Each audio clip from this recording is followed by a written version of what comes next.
All right, so I'm going to be talking about JavaScript Control and how to, some of the new features that JavaScript is implementing in the future, and I will also go over how to improve, or how to basically look at some of these types of things.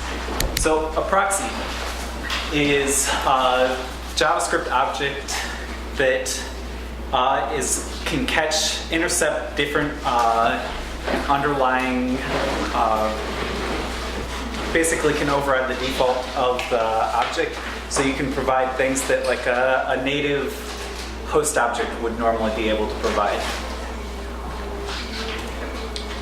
Weak maps are kind of like a JavaScript object also, except for they can have objects as keys. But not only can they have objects as keys, they can also, they don't hold a strong reference, so the garbage collector can still clean up if the object is referenced nowhere else strongly. Now we have some prospective shorter function syntaxes. One of those is the fat arrow, which has lexical this binding, so it's not, it doesn't have its own this. It inherits basically wherever it was constructed at. That's straight from CoffeeScript, right? Same fat arrow. Yeah, pretty much. Works great there. Not animated at all. All right, so long arrow generators. They help you generate a sequence of numbers. So let's take a look at this. So that does kind of what you would expect, and goes from, prints out that. And flags. That's not what I've heard, that's just operators carrying trade. And so only some of the things I previously said are true. Let's take a look at what this is actually doing. So we're going to run through this code. Can you go up the size a little bit, if that's possible? Possibly. Yes, that's pretty good. Cool. That's very simple.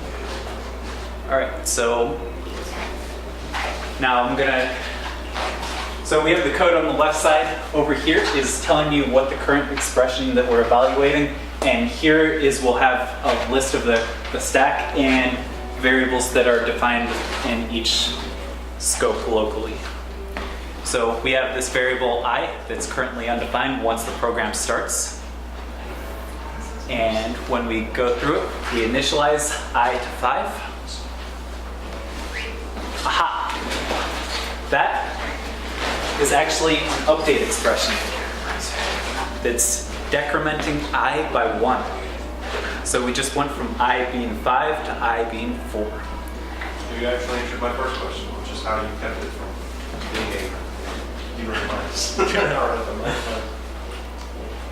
And then we do a comparison, which gave us true. Oh, and by the way, the current value is right here, if we're wondering. So that 4 is less than 0, or 4 is greater than 0 is true, so we're going to go into that, and I plus 0 is 4. And then we do that, and we decrement again to get 3, and we just keep going through. And that's how we get from print out 4 down to 0, which was that. So that actually does work in a JavaScript browser right now, because it's not really yeah. All right, so I've been teaching people some JavaScript, and there's quite a few things that when people start learning that they find really confusing about JavaScript. And one of those is variable hoisting. So in this example, the function is used before it's actually defined, but that's okay in JavaScript, as long as it's a function declaration. So in this case, right when we start the whole program, this function is already defined. And so when we go and pass 1 to it, we go into that function, we get a is 1, and we just increment that by 1, and so that works just fine because function declarations exist or get hoisted up to the top of the scope. And another thing is that people tend to have problems with is things related to scope chain and functions as values. So let's go through this. And so right now we're going to call that function and return this plus function and assign it to the add1 and do the same thing with add2. But then we call that. And one thing to note here is we're calling the plus function alias as add1. So we're calling this function from inside here. And from the call site, that it was a variable called add1 holding that location.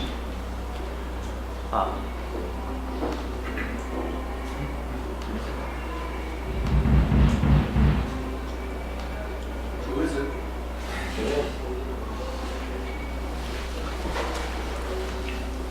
All right, so another kind of tricky thing is recursion, and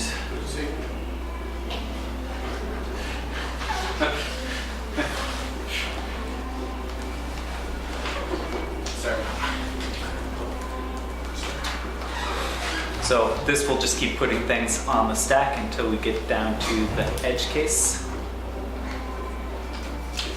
in which case we start unwinding. So I've been working on this for the last couple of weeks, trying to come up with better ways to help people learning programming to be able to visualize the different parts of it. Still working on it, just actually started working on the visualizations part. Had been doing mostly just the underlying concepts here. So this is actually going to showcase shadowing a variable. And so when we call this function, we get inside of there. And so if I hover over the shadowed variable, it's only going to highlight the two that, and it's not going to go in and, because that's actually a different set of variables, because the inside function also defines that shadowed variable. So when we actually call that inside function, we're going to have the same thing. That's only going to highlight the two inside ones.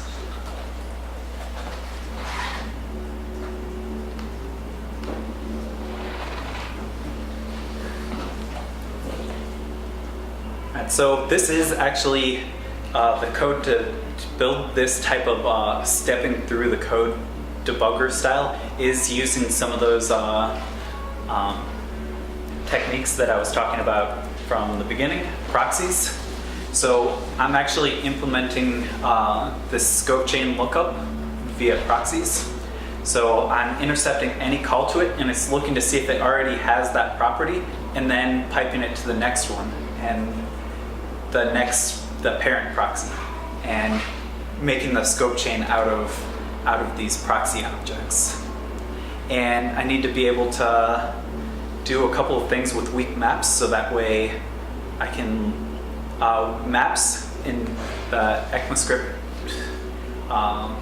next edition, whatever, has maps that you can actually put an object as the key, and so I'm actually making use of that, but specifically the weak map variant of it. So I will show you what some of this code kind of looks like underneath. Can you bump up the size? I know on the next, on the result, you're gonna bump it back down. All right, so we just have the factorial function that's kind of weird, and there's some weird oddness to it because right now the transformer doesn't actually work if there's a statement with just a single thing by itself. So that's why I always have this +0 or whatever in these statements. It's just because it's broken right now, and I didn't want to try to fix it right before the. So that function, when it gets transformed to that. Oh, nice. Yep. So It's very clear. So Perrin, this is how you normally write your JavaScript, right? yeah, everyone else on my team hates me. So this is actually going through and capturing, bumping it up some. All right, so we're taking the normal functions and it goes through and uses ES-Prima to parse the source code. ES-Prima, it's a JavaScript parser, gives you back a AST back, and then I have some code that walks through the AST, transforms it, and then passes it to a second project, a second thing called ES CodeGen, which takes a AST and condenses it back down. And what we're looking at is the output of the ES CodeGen after my transformations to the code. And so your transformations are basically obeying the rules that the JavaScript specs says as far as how you parse the code and how you do the control flow or what? Basically. So, but I'm injecting all of these other functions to be able to stop on every code expression. Is that the continuation? Yeah. So, and there's some other weirdness going on, so that's what all those SHAs are in there for, is because of something else I'm doing for the future. But we'll notice that, so we have, like, for example, n == 0 in the other code on line 4. And that ends up going to requesting from the scope proxy and checking if that equals 0.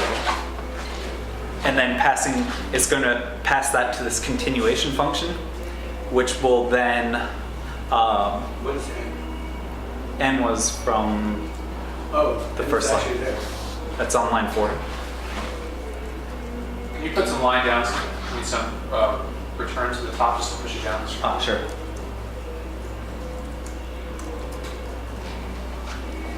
Is that good enough? Yeah.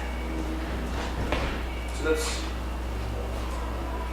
All right, so the reason I'm doing all of this is so that way I collect all of the information for the scope, the scope chain, and then I'm also, so that way I can do like the essentially mimic variable hoisting. So let's go back to that hoisting example. So right when the program starts, it already knows that the function hoisting exists before it has actually reached that point in the program, because that when I parsed through the code, I essentially did the variable hoisting. And so we basically have this function all the way up at the top that creates the scope object and then pushes the things onto the call stack. And it maintains information about the current expression that's highlighting, or the current expression that's running, and like the locations in the program. So that way I can do things like highlighting. And I can also, from the running code, be able to access both things from the parse tree and things from the current value at the same time. They're excited about JavaScript.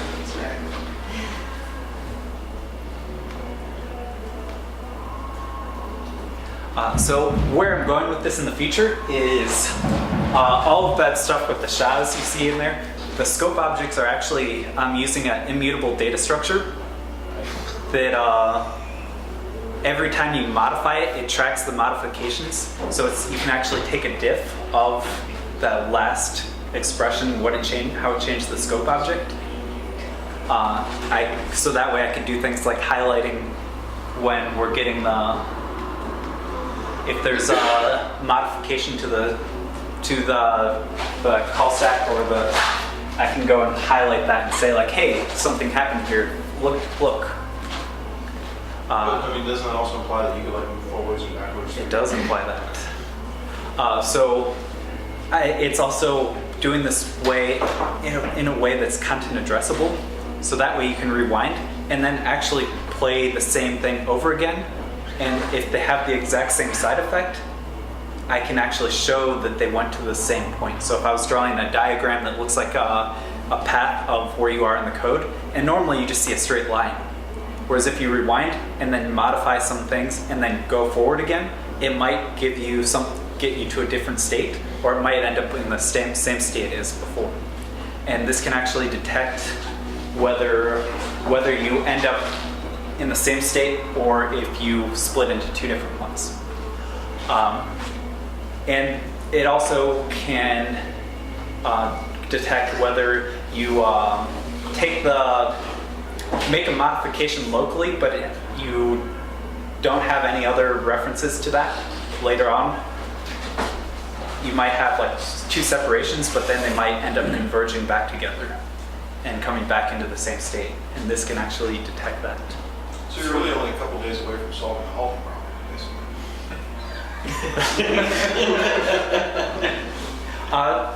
No. Not at all. However, it can detect certain types of recursion and make that easier, because if you end up calling the same function with the same arguments and it's already on the call stack with the same set, it can actually, if you look through this call stack and you see that same chain on the call stack multiple times, then you know it hasn't actually that hasn't made any side effects and it's gotten back into the same state, or put the same state back onto the call stack. But then it would end up generating a SHA that's already been used, so you can recognize it because of that? So it generates a SHA that's already been used for another scope chain that's already on the call stack. So it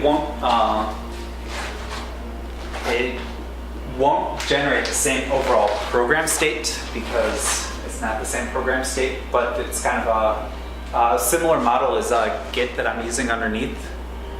So different things depend on different parts of the program. So the scope chain just depends on its parent scope and like the arguments it was called within the function. So if you call the same function with the same arguments on the scope chain, or the same arguments to the function, and it already has that same thing on the call stack, it can see that, hey, we have that duplicated 2 times in a row. You're probably going to go into infinite recursion if we let this continue on.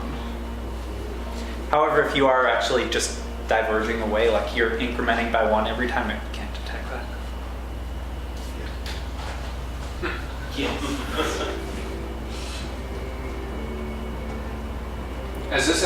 Is this a private project, or are you sharing this code with others? I will be putting most of this up later tonight. Great. I just... What else do you want to do with this? Dude, it's just awesome. That's That was awesome. But I'm curious, but then I want to. Perrin doesn't need a reason. Perrin did. Aaron B's awesome. Every time he shows me something, I go. Was this inspired at all by regular strangely? I actually started thinking about this before the Strange Life talk. Okay. Some of the talks by like Oleg and Friedman and Bird were kind of inspired some of the thoughts of going back and actually doing the history part. Sure. But this was actually a good portion when you first asked me to come up with a talk for this meetup.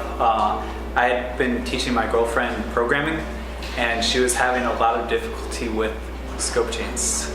And I was not explaining it very well, and I was like, if only there was a better tool to to actually show scope changes. This isn't gonna work until you get those scope changes figured out. It's a good thing we spent those 3 weeks here. I was gonna say, and at the end of this, do you still have said girlfriend, or you should not remember you anymore? Or is she now eternally grateful? This is really cool. This is really What's the, can you use this to maybe make a tool to, refactor JavaScript? Yeah, so it's going through and getting all of that information. So I could theoretically do things like, hey, I want to rename all of those 2 variables that I'm pointing to and not actually affect the other 2. Right, that would be pretty cool. And different things along that line. I do think that if you notice, I'm not using semicolons there. I think that people who really like semicolons should be able to see them. And so this could do some manipulation and just make it so we can both edit the same code and be able to generate and present it different ways. Some people might like different spacing than others, but if we're syncing up with just the ASTs between our projects, like my view of it and your view of it, and I make a change, it's going to make a change to the overall AST, and that overall AST should just be viewable in your view without having to be like, no, I'm forcing my formatting style on you. So you could do like commit hooks that actually compare ASTs as opposed to comparing. Potentially, yeah. So one of the things I am doing.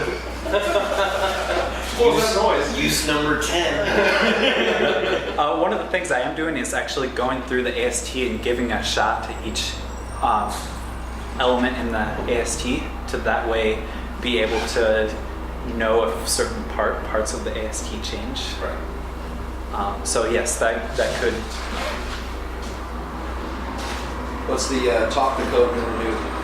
That's just brings you so you can go back and edit it.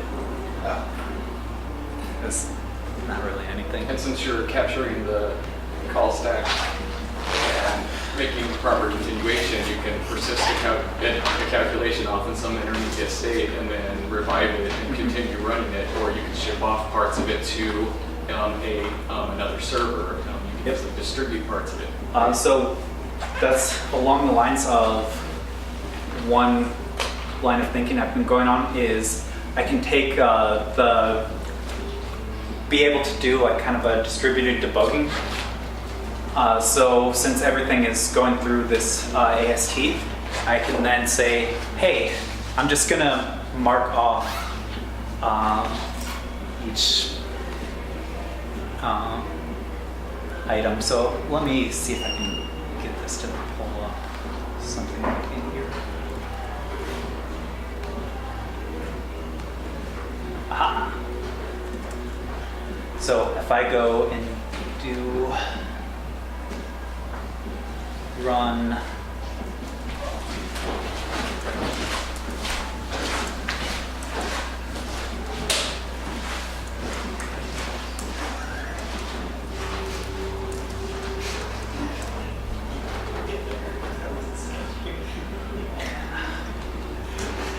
so it's actually creating an object with a list of SHAs relating to each of the items. So you can put this to some data store and then say like, hey, I'm looking at this SHA, and have someone else be able to grab that list of SHAs and be able to reconstruct the running program from that. So it's completely serialized, what you're saying. Like, there's nothing hidden enclosures anywhere that. Oh no, it's absolutely hidden enclosures. Well, no, but no, you I can- meant but I'm saying you've got it so that you can completely serialize it. if it's been run to that point.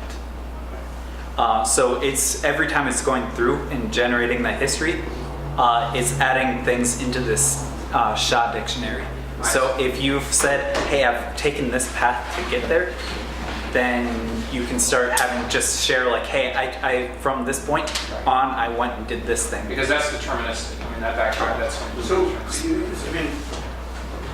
I saw there was a new JavaScript library called River Trail or something that intended for doing multi-threading Mhm. in Yep. JavaScript. Yep. And I would think debugging a multi-threaded JavaScript program would be hard, especially, because you want to be able to like stop all threads or something like that. Try to create unusual conditions and stopping all your other threads. I don't know, I mean, it just seems like Debugging any threaded software. yeah, multi-threaded, yeah, but I mean, So then you have JavaScript problems isn't with going to do it. That's true. I don't think there's any tool that will actually do it for JavaScript at this point. Like the whole serializable distributed kind of thing reminded me of this like mobile agents idea. The idea that you could have this program running and actually have a statement there that says, okay, jump to the server, and now it's running on the server and continuing. Like the remote method of invocations. Well, years ago there was a notion that never caught on of mobile agents where you actually had this idea that you could migrate the running program from one machine to another, and it would actually continue executing on the other machine, but then kind of re-serialized over, deserialized over on the other side, You can just send the state over and then all the instructions. including the program stack and the program counter, and just continues on. I mean, it sounds like you could effectively do that kind of thing. At the moment, I still have to actually have like the whole list of SHAs Actually, that might be really cool. to be able to rebuild it and be able to. Imagine you doing grid computing using Node, and then all of a sudden, like, a piece of hardware dies, but at least it, you could send the state and the stack, and send all of it to work to some other. So Pretty close to transactional JavaScript. well, the main reason why this is a little bit tricky to get this synced up is this function right here is only accessible if you've gotten to that point before. Once you've gotten to that function, you can then run it whenever you want again. And so it's a matter of you have to have gotten to that point in the program, otherwise you don't have a handle of it. There's potentially I could flatten this out, and then you always have to pass in extra values like the actual environment that you're running it in also. But I haven't done that. So yeah, it'd be like if JavaScript is three-dimensional, you'd be in the fourth dimension looking at the entire, flattened state of the. Yeah, and be like, okay, this sequence of things should never happen, Right. and so let's never call it in that way. Because it would be like the equivalent of just having a bunch of go-to statements. Or a quantum superposition of JavaScript. So in more immediate applications of this, I could easily see where the people writing JSN could probably get a lot of use out of some of the things that you would now be able to do that aren't currently reasonable with their fairly simple parsing. I think they don't they actually do like full JavaScript parsing? Right, but I'm saying you're going a step further. I mean, you're going a lot further. I know they do some like cyclomatic complexity stuff, but I don't know how deep it goes. It just seems like you now have access to more, for lack of a better word, like the semantics of the code that they don't really have. I kind of just have access to like the running program as well at the same time as like the the AST and kind of merging the two together. Because right now I wouldn't be able to, if like some of these were taking input from the outside, it wouldn't be able to know that like, hey, it's going to have this call stack at some point. So I'm just taking the information that existed beforehand and just splicing it into the running program. So it's not static enough. Some parts of it are static analysis, so like things like being able to hover over like this add one function and be able to say like, hey, those are the locations of those. So ES Prime actually gives you locations of each token, and I just went through and like aggregated a list of the like indexed all of the variables that existed in all function declarations. That way I can go in and just later like have a list of tokens that, hey, I should highlight this one, this one, this one, and this one.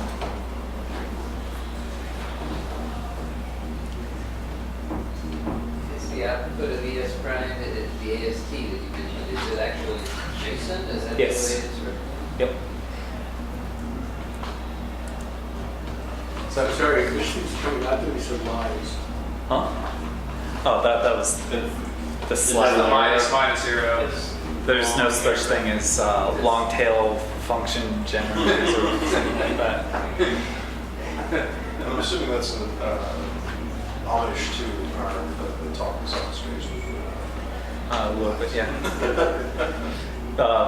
And that original, that double, they called it the down two operator. It was like an old C joke. Yeah. It wasn't literally like a joke. Like people actually do that. It actually was like faster to decrement because you had the assembly. It made faster assembly. Mhm. So people used that like a fair amount in old code. It wasn't like just a trick. Or it wasn't like a joke. It was like a real thing.